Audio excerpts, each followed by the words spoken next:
Hello, everybody. It's good to be here with you today. And we're talking about sleep and giving you some sleeping tips for insomnia. So maybe people could just say hello if they can hear me. I know that I've only just sent out the email to say that I'm here. So yeah, I know that a few people are joining us now, so that's great. If you don't know who I am, I'm Dr. Janelle Sinclair, and I'm a natural medicine practitioner, and I have a PhD in biochemistry. And I live here in New Zealand with my family, and it's good to be back with you again. So maybe those that have joined me, could you say hello in the comment section just to make sure that you can, the sound and everything is all right.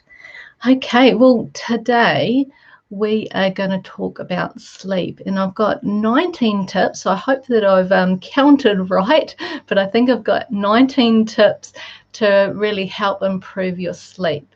So sleep is a real common problem with anyone with depression and anxiety. And as most of you will know, on this YouTube channel, we talk about natural strategies for depression and anxiety. So subscribe to the channel if that interests you. But we're going to talk about 3 different areas today when it comes to your sleep. And I'm really hopeful that there's going to be some tips here that you haven't heard of before, okay? So we're going to initially talk a little bit about sleep hygiene. Then we're going to talk about food and what you're eating. And then finally, some supplements that you can trial. So firstly, let's talk about sleep hygiene. So, one of the things is a lot of us, live a really busy life, and, then you might come home and watch some TV to relax. And the problem is in our lifestyle and in our day and age, the light and the blue light that we get exposed to in the evenings is a real problem for our sleep. Because it influences melatonin, which is the sleep hormone. So one of the things that you'll want to do is to dim your lights at night, okay? Because the lights are signaling to your body through your eyes and through the pineal gland that it's daytime. So we want to signal to the body that it's actually nighttime. I know these tips might be simple for some people, but stick around to the end because I've got some really good ones for you. Okay, but we just want to make sure that we're not overlooking some of the foundational keys for sleep. So dim your lights at night and no screen time, and limit that, an hour or 2 hours before you're going to sleep. Again, the blue light from our screens are signaling to the pineal gland that it's daytime. So a couple of hints here. Maybe wear yellow glasses. So you can actually buy glasses that have yellow lenses, and this blocks the blue light, and that can be very helpful for getting your body to know that it's nighttime.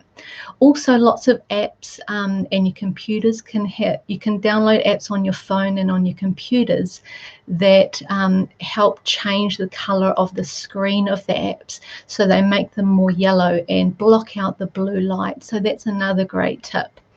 Make sure you're also going to bed at the same time each night, and make sure you're going to bed before midnight. I know that, it's an old wives' tale, but, make sure that you're actually sleeping at the right time of the night as well. None of this going to bed at 1 or 2 in the morning, but trying to get to bed, 10:30, 11 o'clock at the latest, okay? And make sure that is consistent. And maybe having a bedtime routine in which you've got some calming activities going on. So a bath can be really good and really nice and calming. And an Epsom salt bath is going to be especially good for sleep, because Epsom salts are made up out of magnesium sulfate, and the magnesium can be brilliant at calming the body down. If you don't have a bath, or you can't have a bath every night, another tip here is to use some magnesium cream, and you could rub that into your body to help you relax and get to sleep too. Also think of candles. Again, that's kind of it changes the light that you're experiencing and helps you realize that it's bedtime.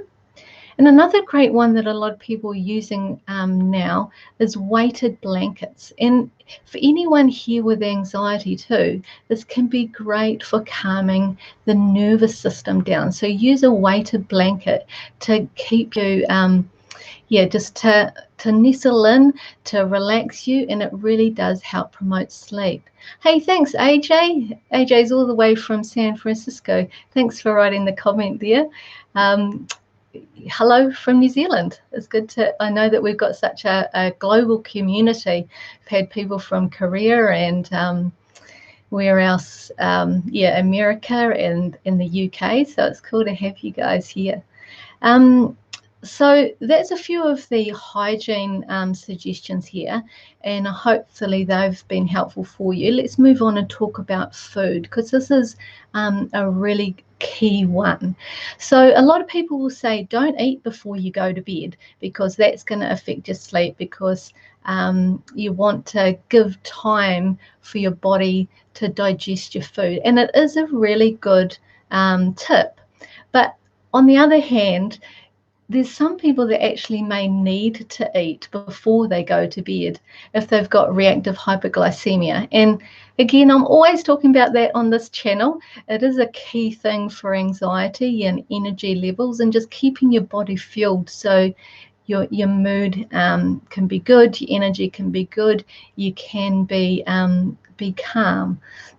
So you may want to eat some protein before you go to bed, and some good healthy carbohydrates that really release good glucose into the bloodstream through the night. Hi, we've got Izali from Saudi Arabia saying hi too. Awesome that you're here, all the way from Saudi Arabia. Fantastic.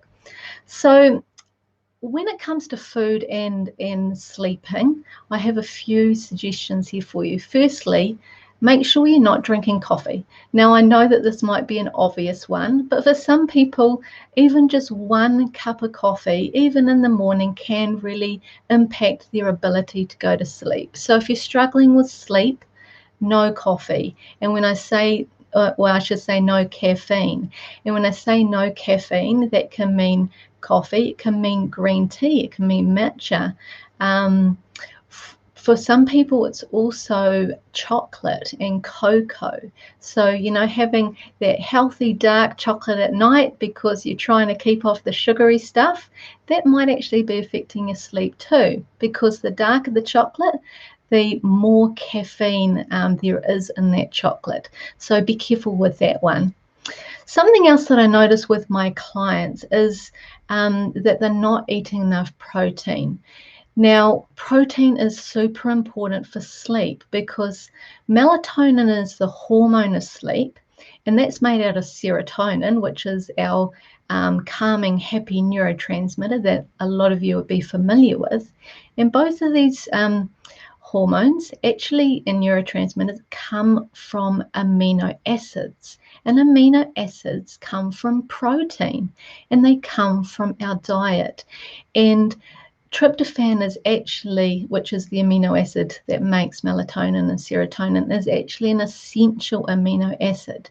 And essential means it's essential you get it from your diet. You can't get it, your body can't make it from anything else. So you must eat it. So you need to make sure you're getting enough protein. A lot of people aren't eating enough. The recommendations are around 1 gram of protein per kilogram of body weight. So that means if you're 60 kilograms, you need to eat 60 grams of protein per day. If you're 80 kilograms, you need to eat 80 grams of protein per day.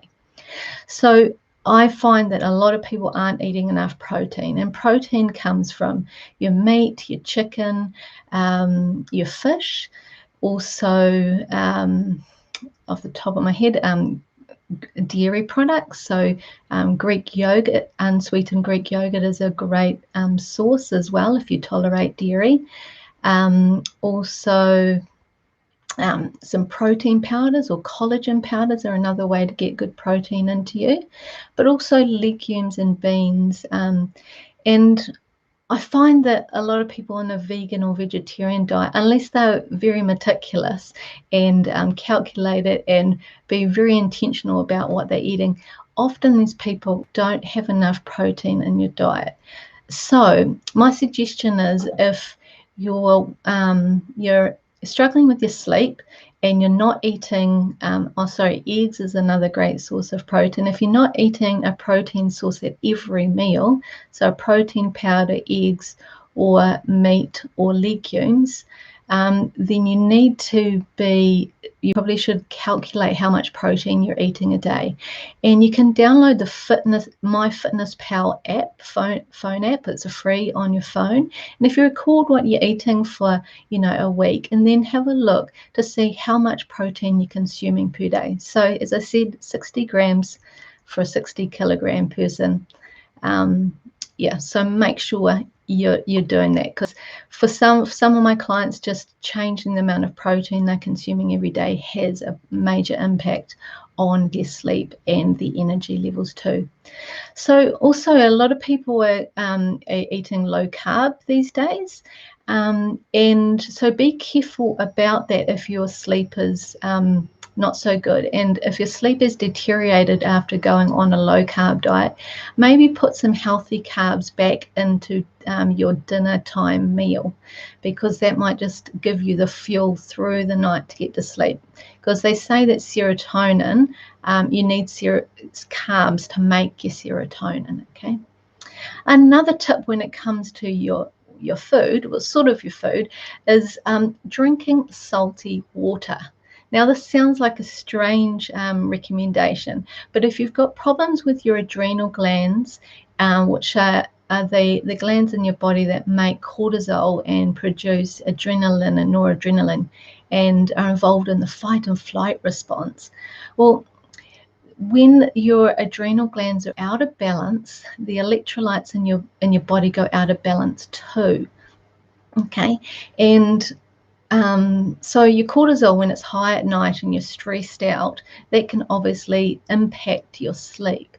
Well, it's known, or it's recommended by Dr. James Wilson, who is kind of the guru of adrenal fatigue.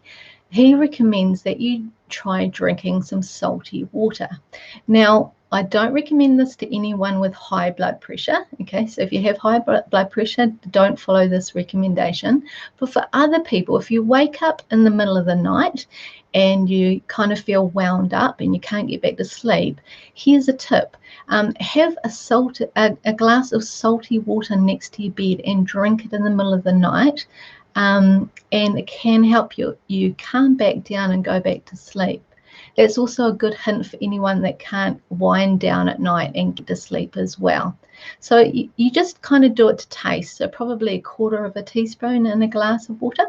So that can be really, really helpful. It's worked for a lot of people. Okay, so let's move on and talk about different supplements that you can use to really support your sleep.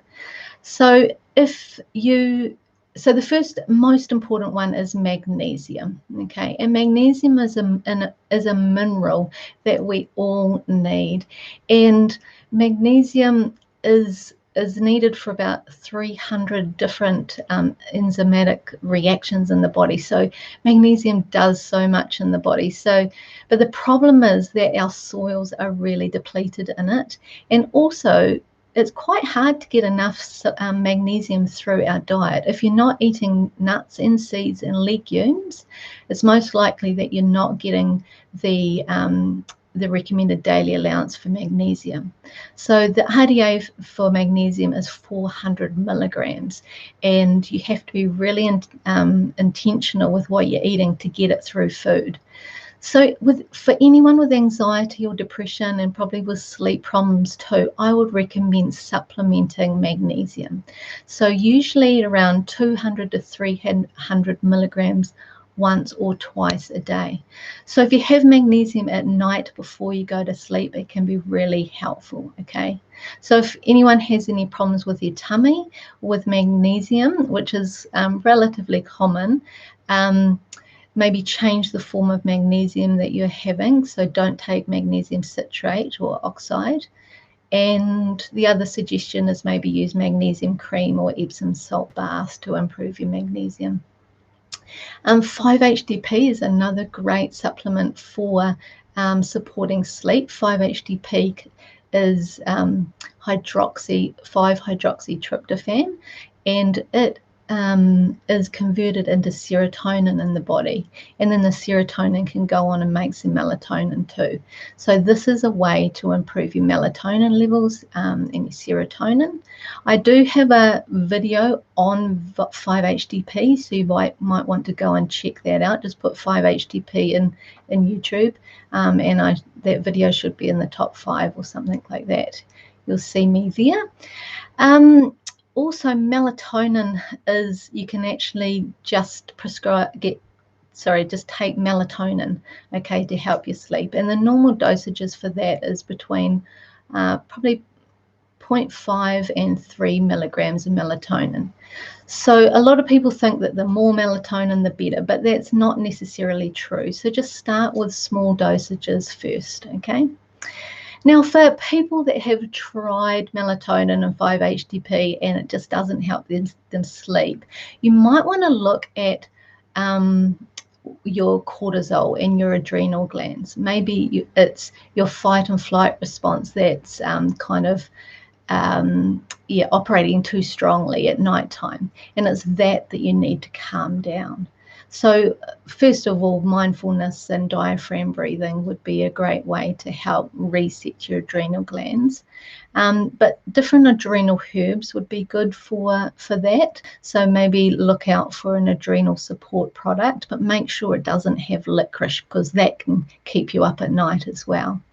And another great way to lower your cortisol levels is a supplement called phosphatidylserine. That's phosphatidylserine.